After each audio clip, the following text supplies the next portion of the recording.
Assalamualaikum, selamat pagi anak-anak.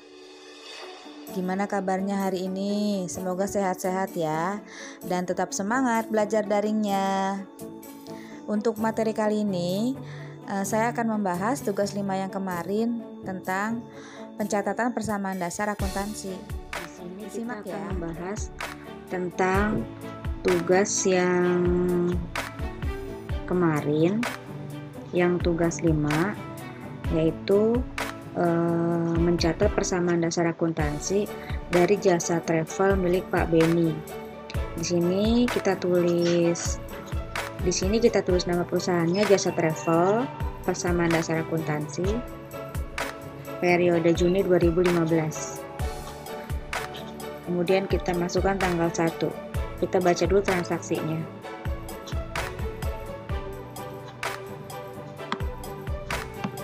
Tanggal 1, Pak Beni akan mendirikan usaha jasa travel yang menyediakan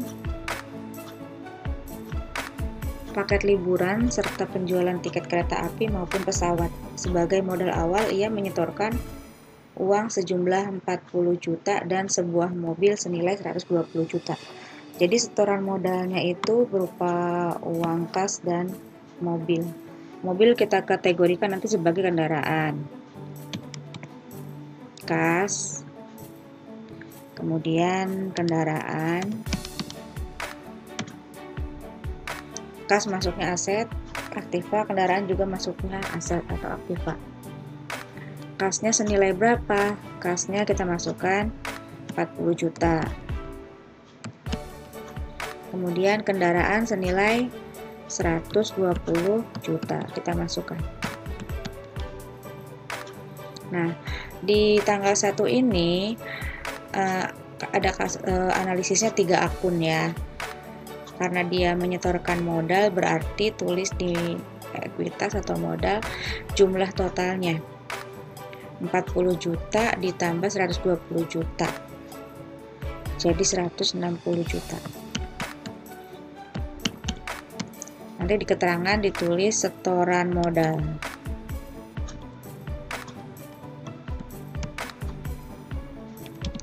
Setoran modal. Kemudian tanggal 2.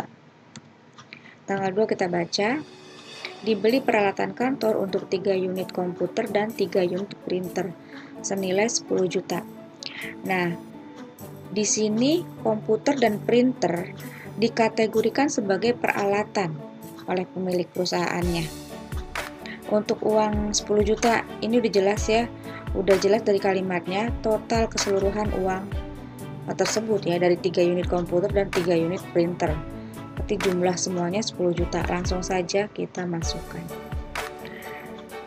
Karena ini dia membeli, berarti kasnya berkurang. Kasnya berkurang senilai 10 juta. Kasnya berkurang senilai 10 juta.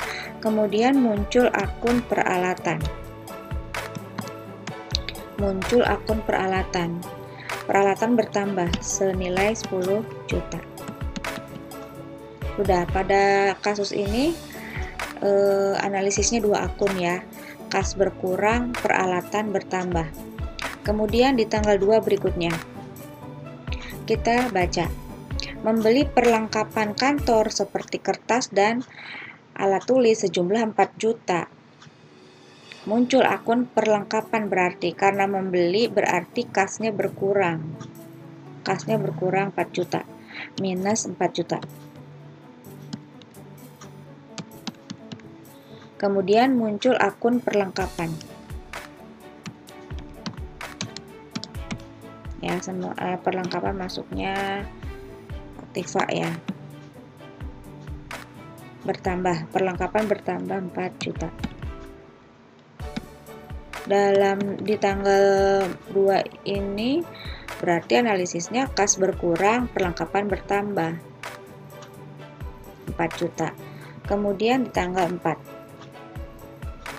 Di tanggal 4 kita baca, Pak Beni membayar sewa gedung senilai 4.500.000 untuk 1 bulan. Berarti beban ya. Nanti dia bayar sewa, berarti beban sewa nanti ya akan mengurangi modal. Kas berkurang juga karena membayar. Pak Beni membayar beban sewa, berarti kas berkurang, kas minus 4.500.000. Kas berkurang 4.500.000 di tanggal 4, modalnya berkurang juga minus 4.500.000. Nanti di keterangan ditulis beban sewa. Lanjut di tanggal 5. Di tanggal 5 menerima pendapatan sebesar 8.500.000. Karena kita menerima berarti kasnya bertambah.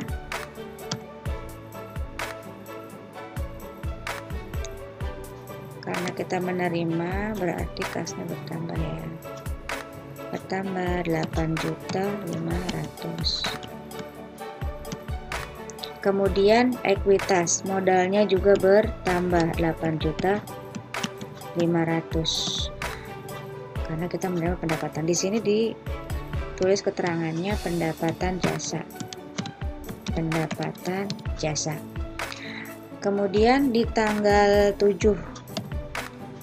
Di tanggal 7, untuk mengembangkan usahanya, Pak Beni melakukan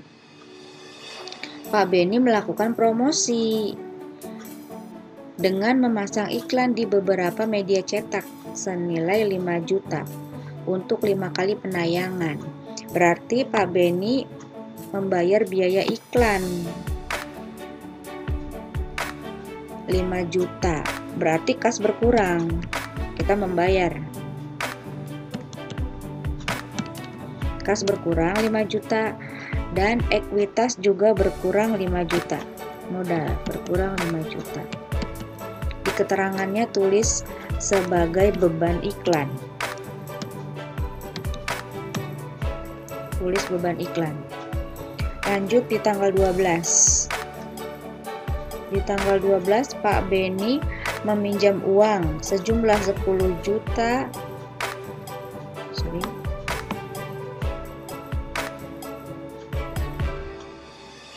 Di tanggal 12, Pak Beni meminjam uang 10 juta dari bank sebagai tambahan modal usahanya.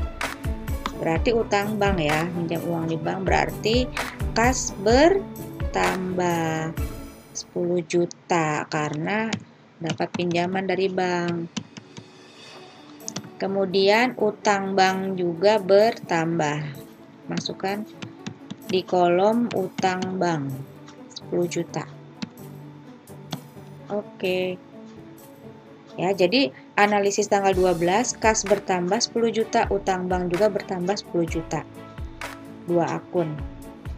Kemudian di tanggal 16. Di tanggal 16 di sini kita baca seorang pelanggan belum membayar tagihan. Seorang pelanggan belum membayar tagihan tiket pesawat dan akan dibayar pada tanggal 25 sebesar 13 juta.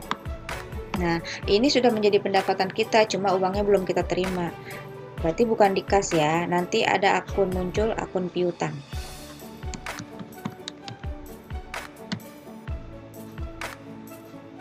$13 juta karena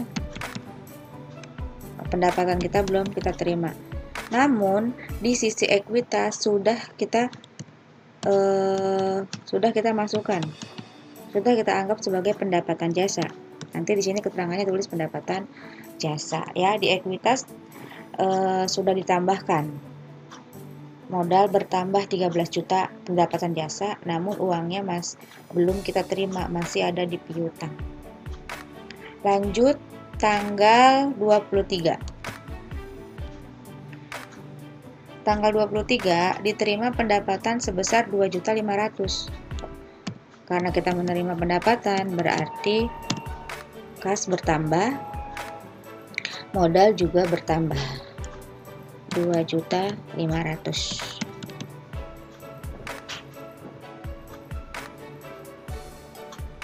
Di sini juga ditulis sebagai pendapatan jasa. Lanjut tanggal 24. Tanggal 24 Juni 2015 membayar utang ke bank 3 juta. Tanggal 24 kita membayar utang, berarti kas berkurang 3 juta. Kas berkurang 3 juta, utang juga berkurang. Utang bank berkurang 3 juta. Udah ya, analisanya 2 akun, tanggal 24. Kemudian tanggal 25 diterima pembayaran atas transaksi tanggal 16 dari seorang pelanggan 13 juta. Nah, kita menerima, berarti kas masuk. Kas bertambah 13 juta. Nah, karena berhubungan dengan tanggal 16, di tanggal 16 kan ada piutang. Berarti di tanggal 25 piutangnya berkurang karena orangnya sudah bayar. Nah, udah, analisanya 2 akun. Kas bertambah, piutang berkurang. Ya, kalau kita menerima pelunasan piutang. Kemudian di tanggal 27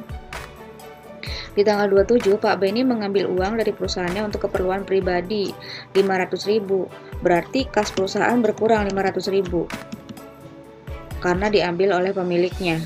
Modalnya juga berkurang. Nanti modal dikasih keterangan prive. Jadi ini untuk akun pengambilan pribadi ya oleh pemilik perusahaan. Jadi kas berkurang 500.000, ekuitas juga berkurang 500.000, keterangannya prive. Di tanggal 29 terakhir dibayar gaji karyawan sebesar 1.500.000, berarti kasnya berkurang karena kita bayar. Berkurang 1.500.000.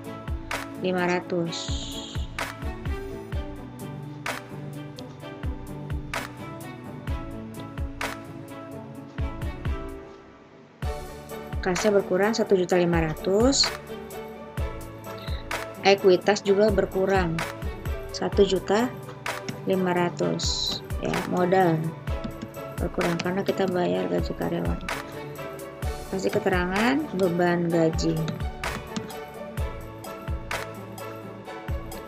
Nah, setelah selesai kolom kas kita jumlahkan.